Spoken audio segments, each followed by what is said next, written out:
Thank you.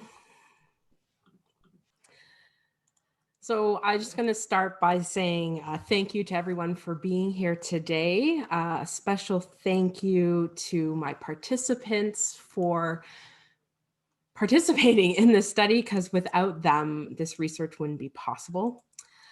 I also want to extend a thank you to my research partner, Susan, the staff and faculty of ASD, with a special thank you to Dr. Sinnes, and of course, also my fellow classmates. So thank you and welcome to Believing Impossible Things, Theology, Choice, and Sexual Identity.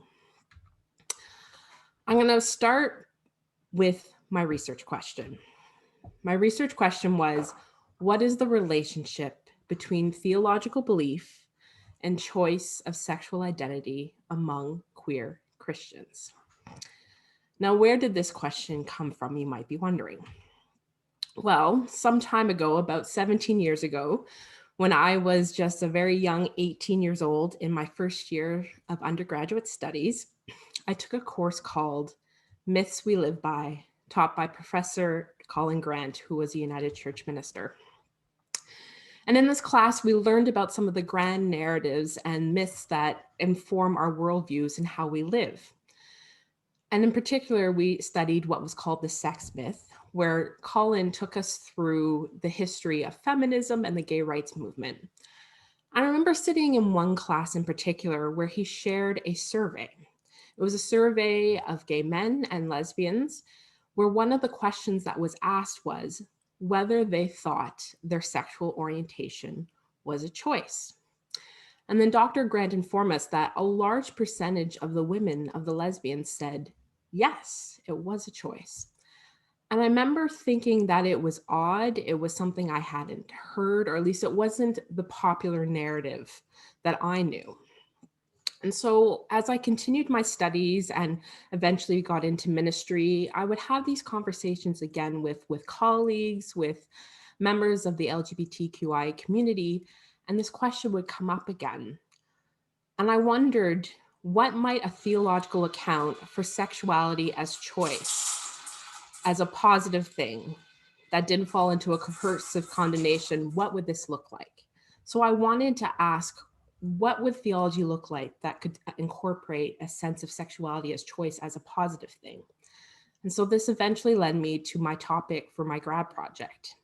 And I would seek to ask people who saw their sexuality as something other than given, and how they understood that in light of their faith. And so before I move on, I have to name what I'm calling the elephant in the room. And it's this word, choice. This word has so much baggage, particularly in the church. It has been used against queer people to justify abusive practices, such as conversion therapy.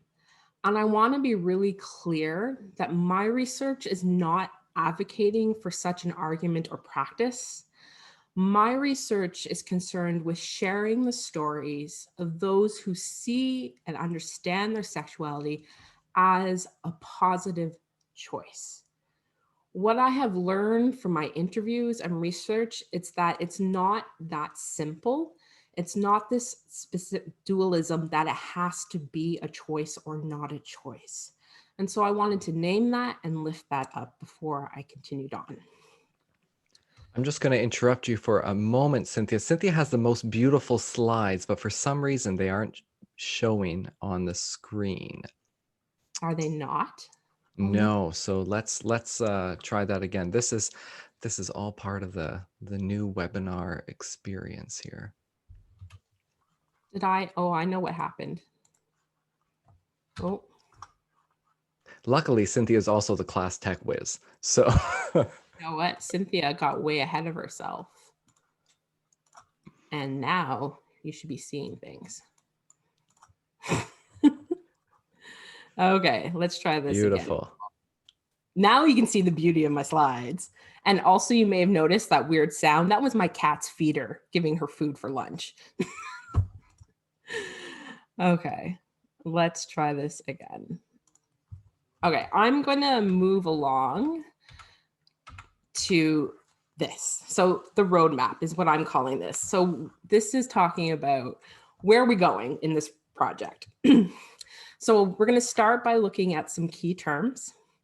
We're going to look at my methodology and my theological framework. We're going to get to know my participants, and we're going to hear in their own words how they think and see themselves. And I'm going to suggest a theory based on common themes and how my participants think theologically, along with some other insights on why this research matters and some future research to do. So this is where we're going. So let's begin with some key terms. The first is sex. Sex generally refers to biological and physiological traits. The next is to talk about gender.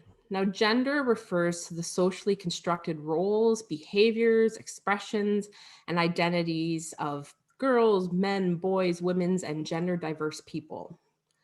Gender is not confined to a binary man, woman, nor is it static. It exists along a continuum and can change over time. So someone might identify as male, as female, as non-binary, as cisgender or genderqueer or trans. There is a huge spectrum of terms. The next is sexual orientation. A most basic or common understanding of this word, it's the romantic or sexual feelings one has to another gender or sex. This is where we get terms such as someone might be identify as gay, as straight, as bisexual, asexual. So that's sexual orientation. Here's another term in case there wasn't enough for you already: sexual identity. This is a more broad term that encompasses all these other words. It's about how we see and express ourselves sexually. One more term for you: essentialism. So this is particularly important for my project. Essentialism in this case refers to the understanding of sexual orientation as innate or given. This is sometimes known or called the born this way argument or perspective, that our sexual orientation is an innate, essential part of a person that cannot be changed. So you'll hear me in this presentation say that one of my participants does or does not see their identity as essential. And it's not that it's not important to them, but that they don't see it necessarily as something that cannot be changed. Now, at this point, you might be wondering what I mean by the word choice, and I have chosen deliberately not to define it here. I'm going to ask you to stick a pin in that word because I want to let my participants speak about what they mean by choice, and we are going to come to that.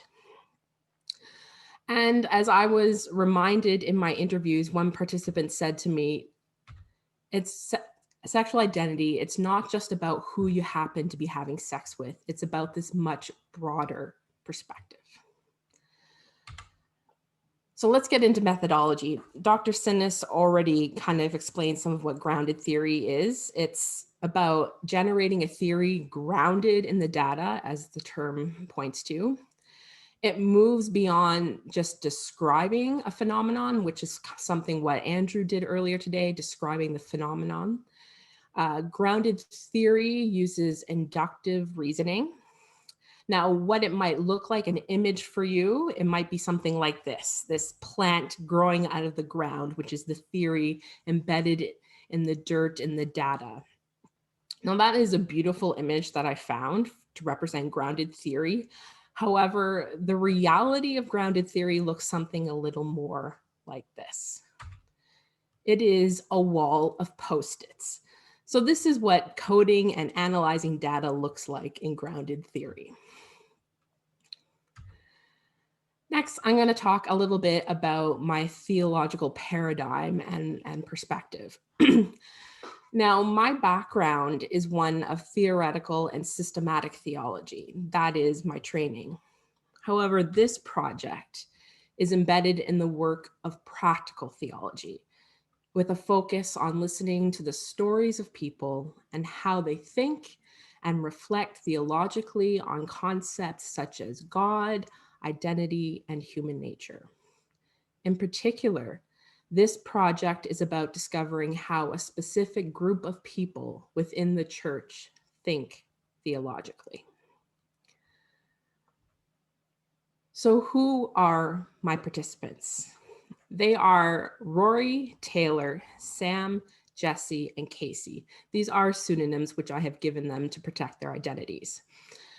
I conducted interviews anywhere between 30 minutes to an hour. I also sent a follow-up questions to some of the participants after reading the transcripts and having more questions. These were 5 individuals. 4 of them grew up within the United Church of Canada. 1 grew up in the Roman Catholic tradition, but came to the United Church later as an adult. All of them are cisgendered. That is, the sex assigned to them at birth matches their gender. So if they were assigned male at birth, they identify as male, female, identify as female. There were 3 women and 2 men. Now, this study and its generated theory is very much limited by its number of participants. This is not a universal theory I'm going to suggest. Ideally, I would have had a greater sample, but I got who I got.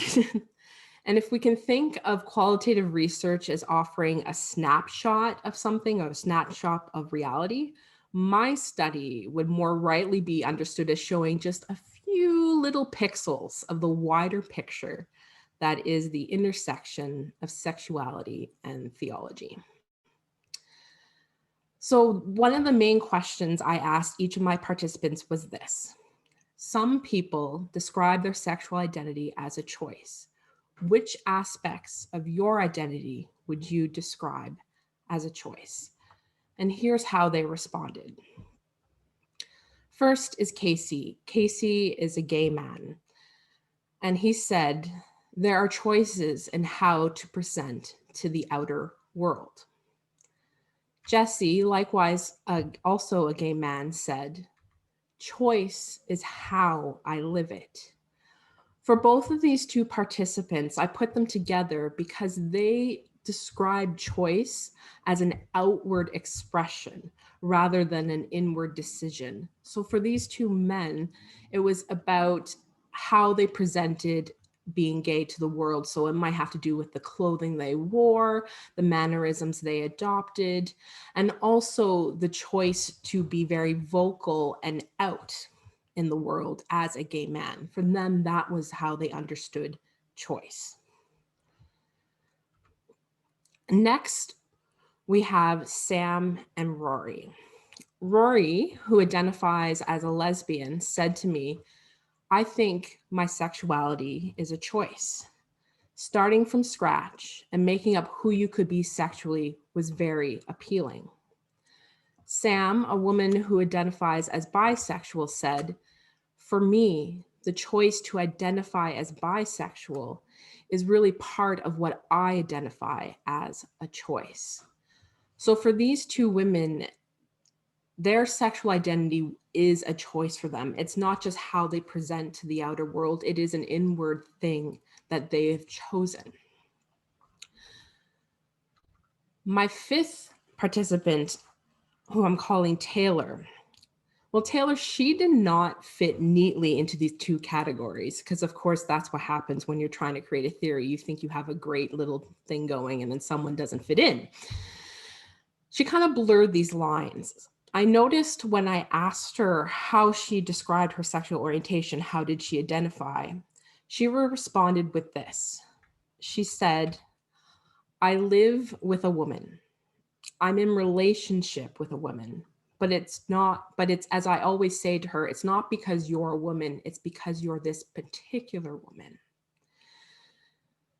Taylor resisted labeling at first, but she did later identify and say she is bisexual. And when I asked her that question about choice, which aspect of her identity did she see as choice, she responded with this: the fact that I have chosen to live with another woman and share my bed with another woman. Choice for her was who she was in a relationship with. Being with another woman was a choice for her, and it was more about that person rather than that person's gender. So after reading and rereading and coding the data, making numerous post-its and rearranging them on the wall, I came up with a theory of how my participants thought theologically, and I'm calling it expansive theology. The term expansive comes directly from a participant who, when I asked her about the connection between her identity and her understanding of faith, she responded by saying, I think it's about being expansive and about being able to think impossible things, which is largely a process of theology. It's about impossible things. So, what is expansive theology? Expansive theology is that who we are and who God is constantly expanding. It's broad and it's not limited to a single story or perspective. There are three characteristics of expansive theology. It resists categories and labels. It acknowledges the limits of humanity, both humanity's ability to know and understand God and human capacity to be welcoming of difference. And it sees possibility for change in people and in God. So next, I'm going to look at two specific areas that demonstrate this expansive theological view: God and humanity. So God, there is possibility of change with God. God is broad and eternal. This theme of change came up in my interviews without prompting, actually. And when I followed the conversation and then asked them, do you think God changes? Of course, I didn't get a simple answer because it's not a simple question. The answers given were things like yes and no. One participant said to me, God moves and, encourages us to move as well. But what became clear that there was this sense that God does change somehow, but what is consistent and unchanging in God is God's love. One participant said to me, we are loved exactly as we are in any moment. So God is also resists these limits and labels. One participant spoke of God as the eternal because they felt that some of the words that we give for God are just too narrow. And she spoke of how God is not limited to an experience in Sunday morning worship, how God is not the Bible, and resisted placing God solely in the Bible or giving God a very specific label. She said, you can't carry God around in a book. You can't carry God around in the church. God is eternal and broader than anything we can imagine. So God resists labels and is not limited by our human understanding, but is broader than that. The other theme of expansive theology is about this idea of change and evolving. So one participant spoke about the story of the woman in the well, found in John's gospel when Jesus interacts with the woman. And for him, he said this story seems to imply Jesus having an evolving understanding and being open to the radical acceptance of God.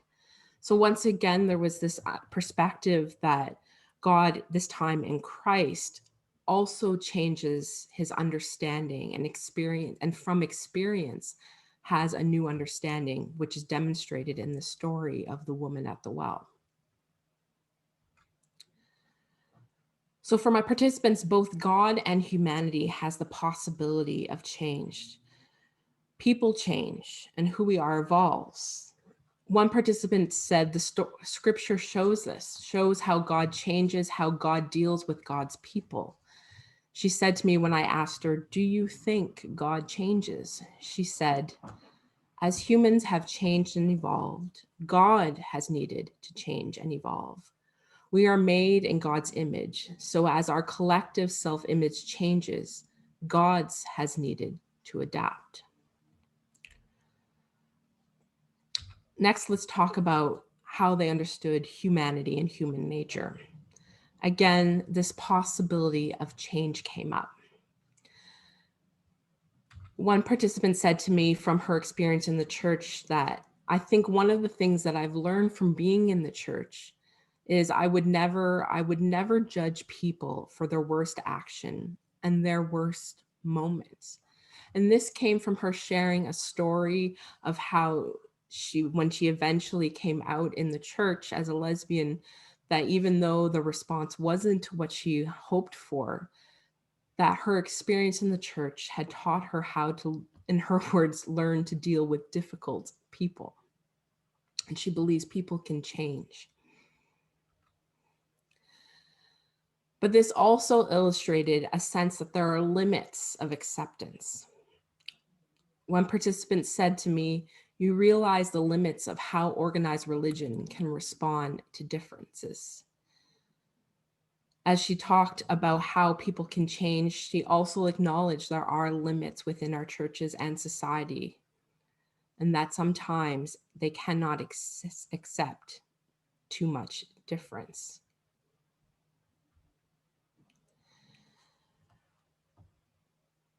There also became this theme of about labels and resisting labels. In one conversation with a participant, we talked about how humans have a desire to name and categorize things in order to understand. In expansive theology, there is a resistance to this labeling. One participant noted in exasperation, we want to label with, we want to put people in categories, and why. He expounded on how this sometimes annoyed him, that people always were wanting to know about his identity and didn't just want to know him as a person, as a name, but they had to label him.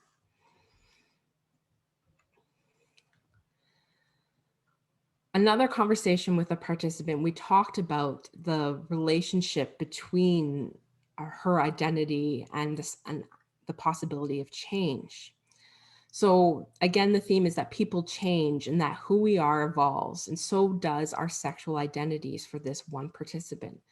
My participant who identified as bisexual, she said to me, "It leaves the possibilities open in the future that if I wasn't with my husband, I might be with a woman." And yeah, that's so kind of where I'm at. So for her, the idea of having choice in her sexual identity leaves the possibility for change in the future, that things might be different.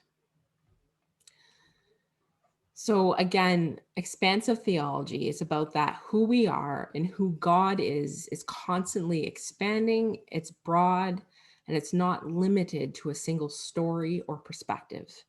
It resists labeling and categorizing. It acknowledges the limits of humanity to understand and know God and our ability to be welcoming of difference. And it sees change as possibility both within people and God. And so I come back to where we started, my research question. What is the relationship between theological belief and choice of sexual identity among queer Christians? So what it is not, I can tell you, it's not a linear or direct relationship. A participant never said to me, I believe this specific doctrine, thus I believe this about myself, or said, God gives us free choice or free will, thus this also applies to my sexuality. It was not that kind of direct or linear relationship, which would have been great if it was, because it would answer this question very easily. However, what it is an integrated or woven way of thinking about God, humanity, and faith. When I asked a participant about the relationship between her faith and identity, she said to me, it kind of goes back and forth in terms of identifying it. Faith, helps me to feel more settled, and it gives me strength for challenging times. and then her challenging times would give her insight into her faith. So the relationship between theological belief and choice of sexual identity, it's integrated. It's a back and forth. It's characterized by an expansive view of human sexuality and God. And this expansive view sees possibility of change both in humans and God, that the future is open with possibilities of new knowledge.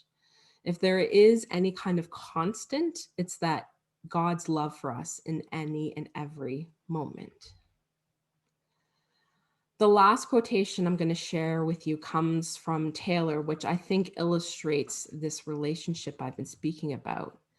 Taylor said to me, being comfortable to say I'm bi comes from that experience that I've had of God within the United Church as I've known it. It's a broad thing, and so is my sexuality. So you may be wondering, why does this matter? And I think there's two key reasons. The first is invitation. There are people in our pews and pulpits whose sexuality does not conform to the narrative of born this way. And they are inviting us to think about things that seem impossible or counterintuitive. And I want to suggest, what is the gospel message if not an impossible message of everlasting love and forgiveness?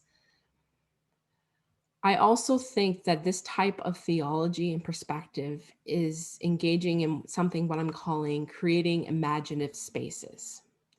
This kind of theological reflection is engaging imagination. And imagination is where we can see the work of the kingdom of God, where we can envision the world as a place where justice reigns.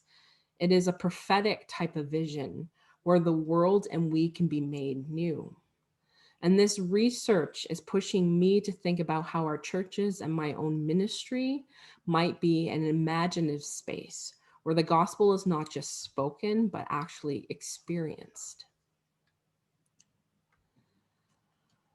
I'm going to end by suggesting some future research possibilities and questions that might be answered.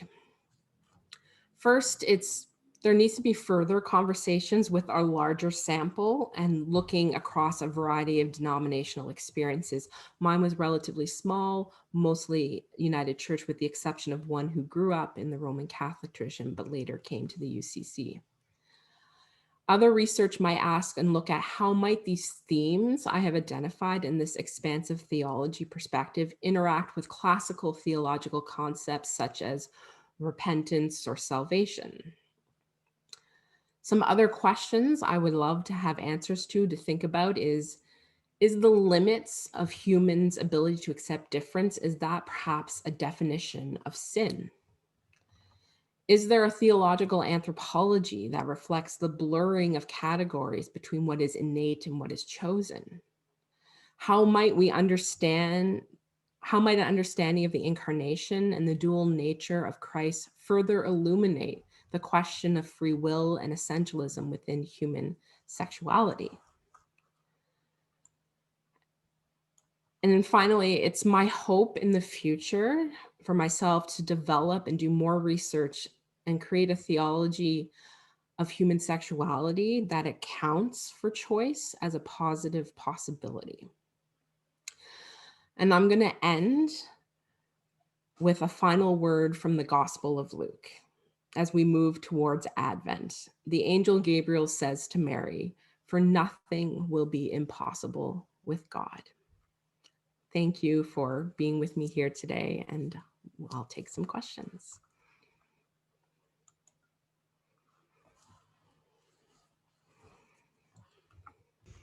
Thank you, Cynthia, for that illuminating and thoughtful and vivid presentation.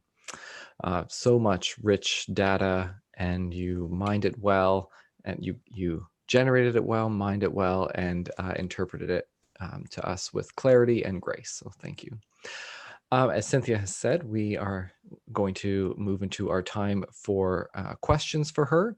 I'll be moderating that. So the way that you can ask questions, there are two ways.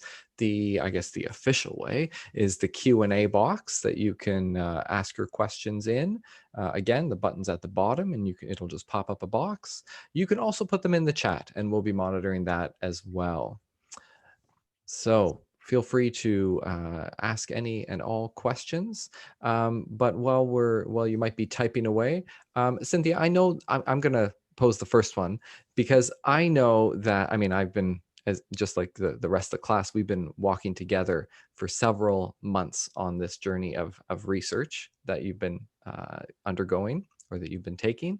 And I'm just wondering, what would you say is the most surprising thing that you learned along the way? That's a good question. You can say So how great the instructor was. That counts. yes, of But course. So three things.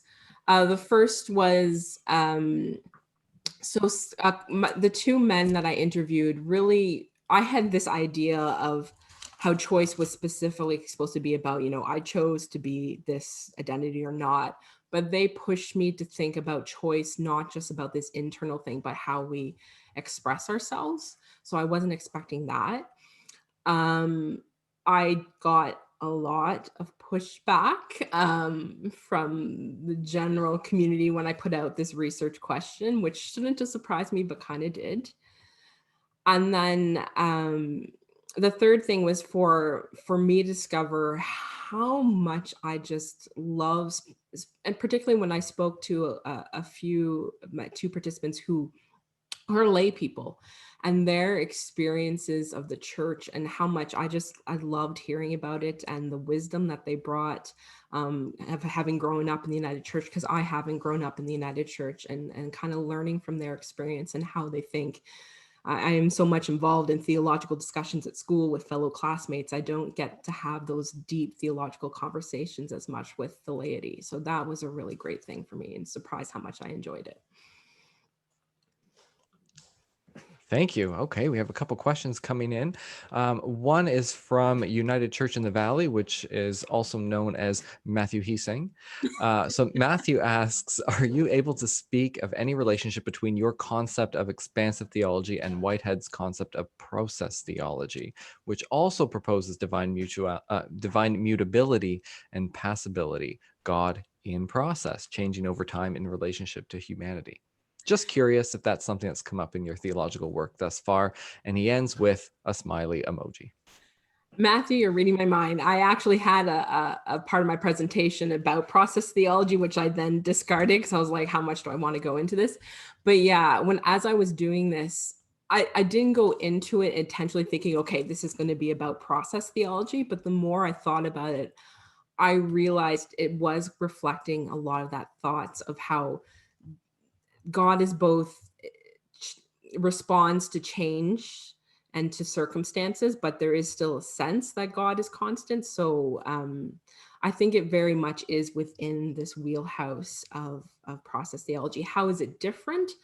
Not sure yet how different it is. I think it's in the way it's phrased and how it doesn't necessarily use classical terms, like no one ever said, I believe God is immutable or mutable. It's those kind of classical theological terms weren't part of it, because that's not how my participants spoke of it. So that's my answer, and I hope I answered your question. Great. Okay. We have a question from Dr. Faber, who's on faculty at AST. You mentioned that you would let your participants define choice, but after your presentation, would you define choice? And then she follows up with a thought there to explore Patrick Cheng's rainbow theology, which I'll tell you, because as just like all the other students, after this comes the paper, and so it might be a good tip to look into for the paper. But let's go to her question. You mentioned that you would let your participants define choice, but after your presentation, would you define choice, and did your own view of choice change through your research? Great question. So When I think of how I define choice for myself, I tend to follow, and I'm not that I'm like sucking up to Dr. Favor, but when I took her theological foundations class and we had to read Rowan Williams' book, Lost Icons, who spends a lot of time talking about choice and how there's mutuality, that the decisions I make don't just affect myself, they affect others, but also they are influenced by others. And so the example I often give of that is my sister, who is dyslexic, so she has a learning disability. And I often say how I approach school and how I am with others is very much influenced by my sister's experience of school and how her struggles.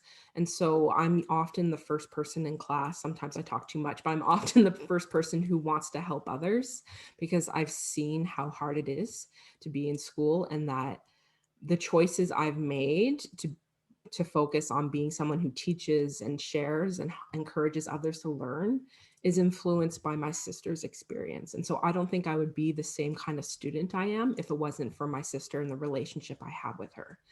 And so that's how I understand choice. It's this mutual relationship. It affects others and others affect my decisions. Did my understanding of choice change from this research? I think what changed for me was how this conversation so often, particularly within the United Church and around sexual orientation identity, it has been put into two camps. It either is a choice or it's not. And what was interesting for me doing research, particularly in outside of theology, was that these discussions have been happening within the queer community, within women's studies, gender studies, within law, that it's more nuanced than that. So that was my discovery, that how I thought about orientation, I have to say I was very much like, it's never a choice. It can never be a choice. You must be born either gay, straight, or bi. And through these conversations, I have learned it's not that simple. And so I think my broader understanding of choice necessarily hasn't changed, but in terms of that specific issue, it has changed my perspective and to ask more questions about what we mean by it. Thank you. As you were answering or responding to that question, I thought of two quotes. One is, of course, Lady Gaga from Born This Way. And the other one is from one of our texts, of course, which everyone in the class knows well, Sean Wilson, who is an Indigenous researcher. And he says, if research doesn't change you as a person, then you haven't done it right. So thank you for sharing how it has changed you. Warren has a question. Did you get pushback from the participants as opposed to other people who didn't participate but saw your invitation to participate? I didn't get pushback from my participants. They were they wanted to have these conversations. Like I said, if these conversations are happening, um, one participant even shared like how it became like her husband was like, what do you mean it's a choice? And like they had a debate themselves, and these conversations are happening, but my participants were very much, they wanted to talk about these things. But they were also aware that sometimes there's not a space to talk about these things because of the history. And as I said, the baggage of the word choice. It's very hard to talk about these things in a really open way. So that's what I'm hoping this research gave them, an avenue to talk about it in a way that expressed their experience. Thank you. All right. Any other questions? You can type them in. We have one from Dr. Hayter. Pope Francis stated that that church leaders must be compassionate towards homosexuals and be open to them and invite them to the house of God and include them in their Sunday Mass. What's the response nowadays in most ministries to his statement? So maybe out of your research, you could respond to the recent remarks and the what's been happening with Pope Francis in the Catholic Church. I mean, I can't speak to this particular research if that came up, but just anecdotally so I am a part of Firm United, which is a group within the United Church of Canada that is about creating our churches to be in affirming spaces for LGBTQI plus people. And just from being on Facebook, I think when that news came out and Pope Francis's change in perspective, there was this both a sense of celebration, like, yeah, you see progress is happening. But as always, we know when it comes to progress, you take one step forward and three steps back kind of thing. So um in terms of my one participant who was Roman Catholic, grew up in the Catholic Church, her leaving the Catholic Church wasn't in relation to uh, issues around sexual orientation. It was actually around the issue of birth control for her, and what she perceived as misogyny within the church and her experience, and the push to not use birth control. She was someone who had four children and couldn't afford to have more, and was told from the pulpit by a priest that she and her husband were sinners for using birth control. So, I mean, that's what I could offer for my participants in terms of a Catholic perspective. I hope that kind of answers your question. Thanks. I think for me, you really underlined the importance of opening up space, not just metaphorically opening up space for diversity. As you said, things are not one or the other, and relationships between choice and how we believe theologically um, are not. It isn't a one-to-one relationship, and but there's also a literal space that needs to be opened up, or, well, another sense, I guess, of a metaphorical space in churches for people who do view things differently, who understand themselves, who understand God and theology and humanity in ways that are outside of the norms of our churches sometimes. So thank you for opening up that space for us today. All right. Well, we are coming to the end of our time. So I just want to say again, Cynthia, thank you for taking us with you on this journey. It has been one that has been fascinating, hopeful, and has really opened up a really broad, nuanced, and interesting topic. Thank you to all of you who came and attended this webinar. I know you got something out of it. I'm sure you did. And I would invite you to our upcoming webinars. I'll just quickly share my screen so we can see it. So those are our three for today. But coming up, tomorrow, we have Susan McElveen, More Than Paperwork, Church Administration as Spiritual Practice. That's at 1 o'clock Atlantic time. And then at 3 o'clock Atlantic time, Arla Johnson, How Welcoming Are You Really? Congregational Disaffiliation Among LGBTQ plus Christians. And then in a couple of weeks, we're going to have one more presentation on Monday, the 23rd of November. That is in 2 weeks. And Emma Simone's going to be presenting Untwisting Ourselves, Stories of Indigenous Allyship in the United Church of Canada. Each one will be fascinating. Each one will be very rich and rewarding, I'm sure. So thank you all for being here. Have a good afternoon, evening. I know for some of you, even morning tomorrow. So thanks for joining us today. And again, Cynthia, thank you for your very thoughtful presentation today.